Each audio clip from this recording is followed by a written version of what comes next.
ان کو بہتویلا آئے 2 دن ہو گئے تھے، سب لوگ سکون سے تھے۔ اشنال اب بہت بہتر ہو رہی تھی۔ اس کی وجہ روشنال کی دی کی توجہ اور پیار محبت تھا۔ روشنال جب آفس جاتا تو پیچھے سے ماں کو سختی سے اشنال کا خیال رکھنے کی تنقید کر کے جاتا تھا، اور واپسی پہ بھی وہ سائیگی مانے اشنال کے ساتھ رہتا تھا، کیونکہ اسے اب اپنی حالت پر بالکل بھی بھروسہ نہیں تھا۔ وہ جب آتا تھا تو ایک پل بھی اسے اپنی نظروں سے اوجھل نہیں ہونے دیتا تھا۔ آج ہی وہ ماں سے اشنال کا کیا کر گیا تھا؟ سمینہ بیگم تو اشنال کو اتنا نکھرا ہر وقت موقع کی طاق میں رہتی تھی، لیکن ان کو موقع ہی نہیں مل رہا تھا۔ دوسری طرف جلن سے ان کا برا حال تھا۔ انہیں کوئی دکھ، کوئی پچھتاوا نہیں تھا کہ انہوں نے اپنی بیٹی کی زندگی میں زہر گھول دیا تھا۔ ہوس اور لالچ نے ان کی آنکھوں میں پٹی تو پہلے باندھ دی تھی، لیکن وہ مزید اندھے کنویں میں جا رہی تھی جہاں دکھے اور پچھتاوے کے علاوہ کچھ بھی نہیں تھا۔ اشنال سے ان کی حسد کا جذبہ چھوٹے ہوتے وقت سے تھا، مگر وہ جس صاحب کی زندگیاں خراب کر رہی تھی انہیں نہیں پتہ تھا کہ ایک وقت ان پہ ایسا آئے گا جب دکھ اور پچھتاوے کے علاوہ ان کے ہاتھ کچھ نہیں آئے گا۔ وہ منال پہ بھی پکی نظریں رکھتی تھی کہ کہیں دونوں بہنیں آپس میں پھر سے ٹھیک نہ ہو جائیں، کہیں ان کے خون کی کشش دونوں کو آپس میں کھینچتی ہوئی نہ لے جائے۔ اور منال کو تو وہ روم سے باہر نکلنے کو تیار نہیں تھی۔ وہ اپنے جرم کا پتہ بھی لگانے دینا چاہتی تھی، کیونکہ انہیں بیٹی کا بالکل بھروسہ تھا۔ پکول ان کی وہ ڈرتی کسی سے نہیں تھی، لیکن اپنی حقیقت کھلنے کا ڈر ان کو بھی تھا، اس لیے وہ منال کو نیند کی گولیاں دے رہی تھی بغیر یہ سوچے کہ اس بیچاری کا کتنا متاثر رہا ہے ان کی اس نیچ حرکت کی وجہ سے۔ ان کی دوست کا بیٹا جس دن رشتے دیکھنے آئے تھے اس دن منال کو حسنال کمرے میں لے کے گیا تھا، پھر بعد میں غصے سے کوئی ڈاکومنٹس اٹھا کر چلا گیا تھا۔ اس کے بعد وہ واپس نہیں آتا، اس لیے سمینہ بیگم کو اس کی طرف سے کوئی ٹینشن نہیں تھی۔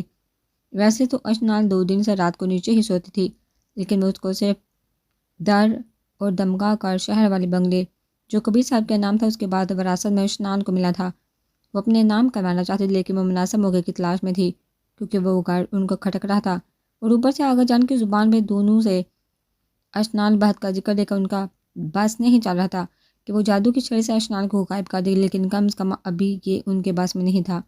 لیکن ایک بات ان کو کھٹک رہی تھی کہ اشنال اتنی خوش ہونے کے باوجود بھی اپنے پہلے کمرے میں کیوں سوتی تھی۔ روشنال بچے کھانا کھا لو پھر کام کرتے رہنا۔ وہ لاؤنج میں لیپ ٹاپ پہ کام کر رہا تھا۔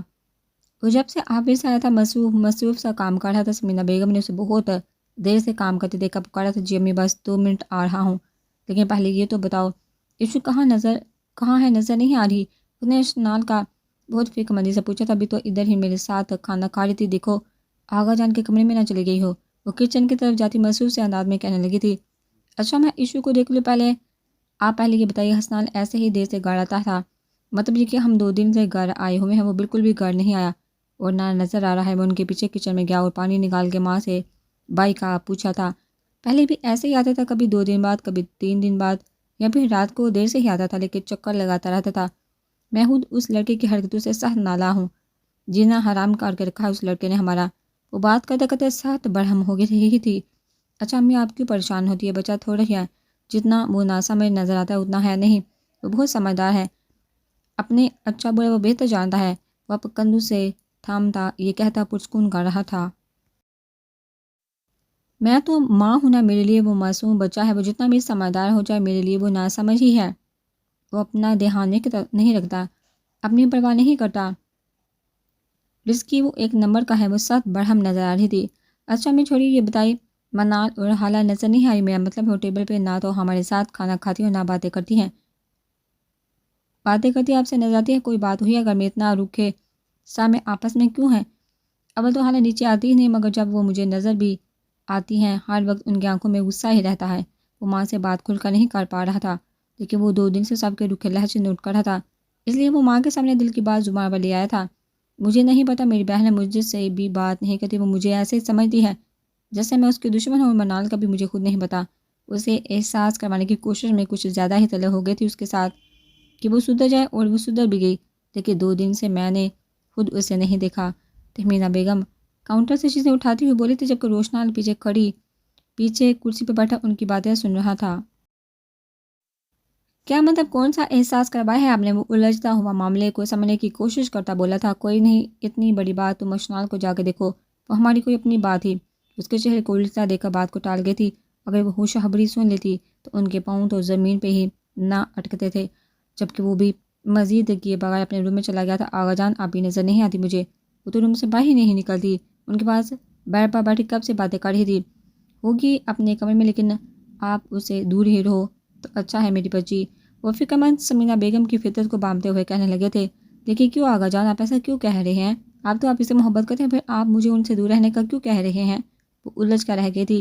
اسی لیے تو کہہ رہا ہوں، اس کی ماں کو تم دونوں اکٹھی بیٹھی بھی نظر آ گئی نا تو وہ تمہارے ساتھ کچھ کر ڈالے گی۔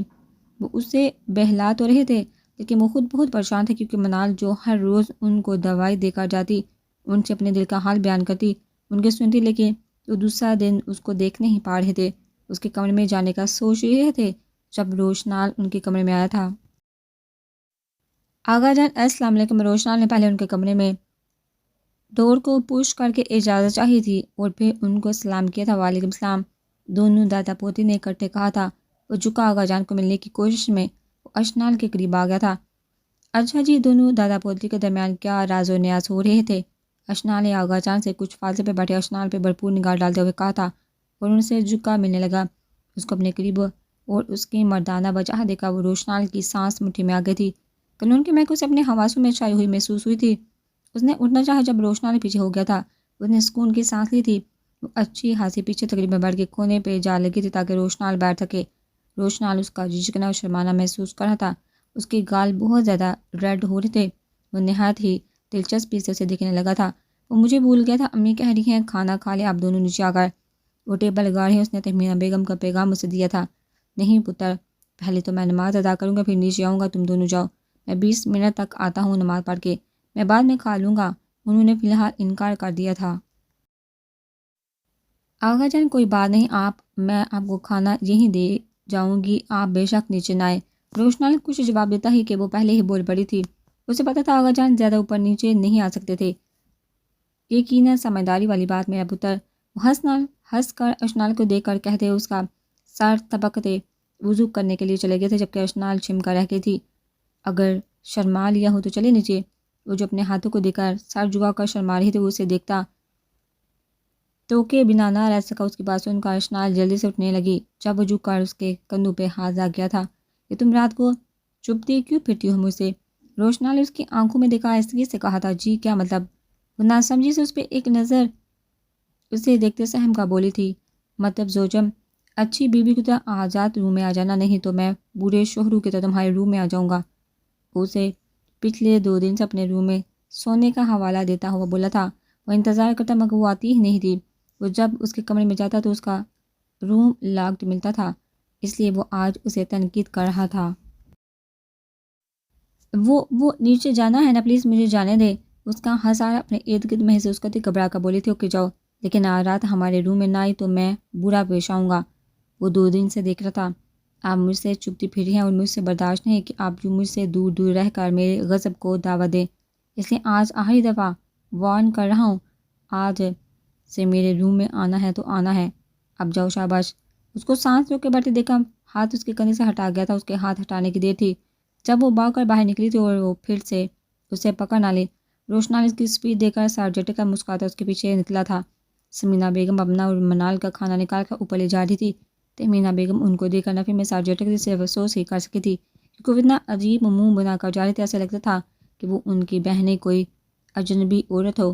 ان کے پاس سے گزرتے اشنال کے پاس کچن میں چلی آئی تھی، جو سب کو چائے دینے کے بعد برتن دھو رہی تھی۔ اشنال تم بس کرو، میں خود کر لوں گی، رات کافی ہو گئی ہے، تم سو جاؤ جا کے، تہمینہ بیگم نے اسے کافی رات ہوتے دیکھ کر کہا تھا۔ نہیں بڑی امی، کوئی بات نہیں، میں کر لیتی ہوں، تھوڑا سا ہی کام رہ گیا، آپ آرام کرے، ویسے بھی سارا دن آپ نے ہی کام کیا ہے، آپ تھک گئے ہوں گے، آج میں دن میں سو رہی ہوں، اب مجھے نیند نہیں آ رہی، اس لیے کام کر رہی ہوں۔ انہیں مطمئن کیا تھا، اس کو ان کی فکر تھی، کیونکہ سارا وہ کام کرتی رہی تھی، انہیں بیچ کر پھر سے کام کرنے لگ پڑی تھی۔ وہ کام کر رہی تھی جب اسے اشنال کی دھمکی یاد آئی تھی۔ وہ جرجٹی لے کر رہ گئی تھی، اس کا اندازہ بہت سخت تھا، اسے ڈر بھی لگا تھا، کیونکہ وہ جب چائے بنا رہی تھی، اس نے آنکھوں میں اسے کچھ یاد کروایا تھا، لیکن وہ جان بوجھ کر انجان بن گئے تھے۔ لیکن اب پھر سے اس کی دھمکی یاد آئی تو وہ بے چین سی ہوئی، مگر پھر وہ ہر سوچ کو جھٹک دے کام کر کے آج ادھر اپنے روم میں چلی گئی تھی، کیونکہ اسے لگا رات ہو گئی ہوگی اور وہ سو گیا ہوگا۔ وہ اپنے پہلے والے روم میں آئی جو اس کا اپنا روم تھا۔ اسے نہیں پتا تھا کہ وہ اس کو چھوٹی سی بات سمجھ کر اگنور کر کے کتنی بڑی غلطی کر چکی تھی۔ وہ اپنے روم میں آئی، ہاتھ منہ دھو کر لوشن وغیرہ لگایا تھا اور نائٹ سوٹ چینج کر کے آ کے احتیاط سے ڈور بند کیا۔ لاک کرنے کی یاد ہی نہیں رہا تھا اسے۔ وہ واپس آتی، بک ریک سے کچھ بکس اٹھاتی، کاؤچ پہ بیٹھ کے ان میں سے ایک کتاب ہسٹری انفارمیشن مختلف کر کے پڑھنے لگی، کیونکہ نیند تو اسے آ نہیں رہی تھی، اس لیے ایک ٹاپک پڑھا تو پھر دل جمی سے متوجہ ہو چکی تھی۔ روشنال اس کا انتظار کرتے کرتے تھک گیا تھا۔ اب اس کو شدید قسم کا غصہ آ رہا تھا۔ 11 بج گئے تھے، وہ روم میں نہیں آئی تھی۔ وہ سوچ رہا تھا کہ وہ اس کے ضبط کا امتحان لے رہی ہے، اس نے اس کی بات نہیں مانی تھی، یعنی اس کی بات کی کوئی اہمیت نہیں تھی۔ وہ پچھلے 1.5 گھنٹے سے اس کا ویٹ کرتے کرتے تھک گیا تھا۔ آخر وہ سلیپر پہنتا اٹھ کھڑا ہوا، اس سے حساب کتاب کرنے جو کہ جانے انجانے میں اس کے غصے کو جگا چکی تھی۔ وہ سیڑھیوں سے نیچے اترتا اس کے روم کی طرف آیا تھا جو کہ بند تھا۔ اس نے ناک کیا تھا شال اشنال جو بک پڑھ رہی تھی۔ دستک کی آواز سن کر اس کی سانسیں حلق میں آ گئی تھی۔ وہ آرام سے اترتی دروازے تک پہنچی تھی کہ وہ آہستگی سے لاک کر دے گی۔ وہ سمجھی سو گئی ہے اور وہ واپس چلا جائے گا۔ وہ بنا چپل کے ایڑی اٹھاتی بک اٹھائے دروازے کی طرف آئی تھی۔ روشنال کے نہ کرنے میں اب شدت آئی تھی۔ اشنال بہت سہمی ہوئی تھی۔ وہ ہمت کر کے سانس رو کے دروازے تک پہنچی تھی۔ ابھی اس نے دروازے کے ہینڈل پہ ہاتھ رکھا ہی تھا کہ دوسری طرف باہر کی جانب سے اس نے زور لگایا کہ اندر کھنچا تھا۔ روشنال کے ہینڈل کو زور سے دبانے سے دروازہ کھل گیا تھا۔ دوسری طرف کھڑی اشنال کے کانپتے ہاتھ سے کتاب زمین پر گری تھی۔ اشنال کو اپنی سانسیں فنا ہوتی محسوس ہو رہی تھی، اس کے ہاتھ کانپ رہے تھے۔ اس نے دروازہ کھولا اور اندر داخل ہوا تھا۔ وہ کانپتی ہوئی دروازے کے پیچھے پردے کے پیچھے پلر کی اوٹ میں چھپی تھی، دھڑکنیں منتشر، ہاتھ کانپتے، دل دھڑک دھڑک پسلیوں سے باہر آنے کو بےتاب ہوا تھا۔ اشنال اس کی ایک آواز پہ اسے لگا کہ اس کی آخری سانس ہے۔ اس کے نافرمانی پہ لی گئی وقت آخری سانس، اس کی ہرنی جیسی آنکھوں سے آنسو بھی باہر نکل آنے کو بےتاب ہوئے تھے۔ روشنال ویسے تو سمجھ پاتا کہ وہ کہاں، لیکن زمین پہ گری کتاب اس کی اس گواہی کی دلیل تھی۔ اس کی آنکھوں میں پہلے غصہ تھا، غصے سے سرد مہری اتنی جلدی آئی کہ اس کی رنگت پہ سرخی چھا گئی تھی۔ وہ زمین سے بک اٹھاتا، ہلتا ہوئے پلر کو اٹھاتا تو دیکھتا رہ گیا تھا۔ وہ کام رہی تھی۔ وہ عجیب سرد مہری سے اسے دیکھنے لگ پڑا تھا۔ غصہ کہیں دور جا سویا تھا تو کیا وہ اب بھی اس سے ڈرتی ہے؟ اشنال اس کے چہرے کی قدرت آسا دیکھتی پلر سے پھٹتی دیوار کو چھوٹی آہستگی سے پیچھے ہوئی تھی۔ ایک کی نگاہ میں گلا تو دوسرے کی نگاہ میں خوف تھا۔ دونوں ہی ایک دوسرے کے سمجھنے سے قاصر تھے۔ ایک کا دل بالکل زیرو کے سپیڈ سے دھڑک رہا تھا، نہ احساس نہ جذبہ، بالکل جامد احساسات، بالکل چہرے کے بے مہر، جبکہ دوسرے فرد کا دل زوروں کے سپیڈ پہ تھا۔ خوف، ہراس، اپنی نافرمانی کا ڈر، ویسے کھڑے تھے جیسے ان کا واسطہ ہی نہ ہو۔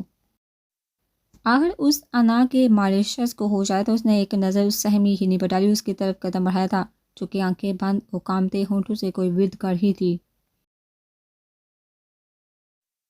کیا کہا تھا بولو، میں نے، اس نے دھیمی سنجیدہ چال چلتے اس کی طرف قدم بڑھایا تھا۔ میں اشنال سے کوئی بات نہیں، اس کی سرد آنکھوں سے ڈرتی وہ منمنا کر رہ گئی تھی۔ وہ اس شخص کو بالکل بھی نہیں سمجھ پا رہی تھی جو پل میں تولا اور پل میں معاشا تھا۔ کیا وہ لگا رکھے، کیا بکواس کر کے گیا تھا؟ میری ویلیو کیا ہے تمہاری نظر میں؟ سیدھا جواب چاہیے مجھے۔ اشنال بہت وہ سرد لہجے میں قطع قدم اس کی طرف بڑھاتا ہوں وہ بولا تھا۔ اشنال کی جان بالکل مٹھی میں آ گئی تھی۔ ایک تو بغیر دوپٹے کے اس شخص کے سامنے کھڑا ہونا اسے گناہ لگ رہا تھا، دوسرے اس کے اتنے شدید تاثرات کی توقع نہیں تھی۔ وہ سہمی چڑیا کی طرح غیر محسوس پیچھے کی طرف ہو رہی تھی۔ وہ پیچھے پیچھے ہوتے جا رہی تھی جبکہ روشنال اس کی طرف قدم بڑھا رہا تھا۔ آخر وہ صوفے پر جا لگی تھی۔ جواب چاہیے مجھے میرے سوال کا۔ مسز اشنال تاثر سا تہانوس سرد آنکھیں اس پر جمی ہوئی، اس پہ جھکا ہلکی سی گراہٹ میں بولا تھا۔ وہ آیا تو بہت دور سے میں تھا، مگر اس کے نازک وجود منموہن روپ کو دیکھتا اس کے ارد گرد خواب ناک ساتھ رسم کھینچنے لگا تھا۔ وہ نائٹ سوٹ پہنے ہوئے اس کو اپنے حواسوں میں چھاتی ہوئی محسوس ہوئی تھی۔ وہ پہلے کی طرح شب و خوابی کے لباس میں ملبوس اسے اپنی چھوٹی سی گڑیا لگی تھی جو بنا اجازت کے اس کے روم میں گھس آیا کرتی تھی۔ آج وہ اس لباس میں کمفرٹیبل محسوس کر رہی تھی۔ اس کی نگاہوں میں سرد پانی کی جگہ آب خماری سے اترنے لگی تھی۔ وہ اس کی ہرنی زدہ آنکھوں میں ڈوب سا گیا تھا۔ وہ بھول گیا تھا کہ وہ اپنی بات کے مسترد ہو جانے کا سوال و جواب کرنے آیا تھا۔ اس کا اتنا عجیب رد عمل دیکھا اشنال کے منہ کے آگے ہاتھ رکھ لیا تھا۔ اس کے پاس ایک کلون اور سگریٹ کی محسوس مہک آ رہی تھی۔ وہ کام رہی تھی مگر اس ستمگر کو کوئی پرواہ نہیں تھی۔ مگر آج اتنے دنوں بعد وہ پھر سے ظالم بنا ہوا تھا۔ مجھے آپ کے روم میں نہیں جانا، پلیز مجھے چھوڑ دے، وہ پیچھے کو ہوتی خوف سے بھرپور لہجے میں بولی۔ اور کیوں نہیں جانا؟ اس کو بری طرح سے ڈرا ہوا دیکھ کر وہ نرمی سے بولا تھا۔ نہیں جانا تو بس نہیں جانا۔ وہ اب کی بار پھر سے ضدی ہوئی تھی۔ اس کی بات سن کر روشنال کا سارا خمار پل میں اڑن شروع ہوا تھا۔ اس کا جواب اور انکار سنتے آنکھوں میں پہلے سے مزید سختی آ گئی تھی۔ ساری بے-تابی، سارا طلسم اس کے ایک انکار سے ٹوٹ چکا تھا۔ اٹھو، اس کے لہجے میں سختی آئی تھی۔ اشنال یہ سن کر وقت کی دیر کیے بغیر اٹھی تھی۔ چلو، وہ پھر سے ایک لفظ کہتے پیچھے ہٹا تھا۔ اشنال ناسمجھی سے اسے دیکھنے لگ پڑی تھی۔ اپنے روم میں چلو مسز اشنال، بہت ہو گیا چھپن چھپائی کا کھیل، مگر اب نہیں۔ اب میں اپنے کمرے کے علاوہ کہیں جاتا ہوا نہ دیکھوں۔ سمجھ آئی میری بات؟ آئندہ احتیاط کرنا، کان کھول کر سن لو اور اپنے اس ننھے سے دماغ میں ذہن نشین نکالو کہ تم نے آئندہ میرے ہی روم میں رہنا ہے۔ اس نے بہت ضبط سے کہا تھا کیونکہ مسلسل اس کا ضبط آزمار ہی تھی۔ اس کو ایسا ہی کھڑا دیکھا بازو سے پکڑتا نکلا تھا۔ وہ اسے تقریباً کھانتے ہوئے اپنے روم میں لے کر آیا تھا اور بیڈ پر بٹھایا تھا اور دور ہٹ گیا تھا۔ وہ اس کے بیڈ پہ بٹھانے کے ساتھ ہی اٹھی تھی۔ اس کے تاثرات بالکل بھی نہیں سمجھ پا رہا تھا۔ وہ غصہ کنٹرول کرتا آگے پیچھے گھومنے لگا تھا۔ جب واپس بیٹھ اور اس کی طرف دیکھا تو اپنی غلطی کا احساس ہوا تھا۔ اس کی اس روم میں آتے ہی آنکھیں حالی ہو چکی تھی۔ وہ حالی حالی نظروں سے کمرے کو دیکھ رہی تھی۔ اس کی آنکھیں وحشت بڑی ہو گئی تھی۔ وہ پنکھے، دبیز، پردو، فرش، بیڈ کو دیکھ نہیں بلکہ گھور رہی تھی۔ خاموش والی نگاہوں سے اس کی آنکھوں کی ویرانی دیکھ کر روشنال ڈر سا گیا تھا۔ یشوس نے ہاتھ سے اس کا چہرہ نرمی سے پکڑا تھا۔ وہ سہم کر پیچھے ہو گئی تھی جیسے اسے پہچان نہ پا رہی ہو۔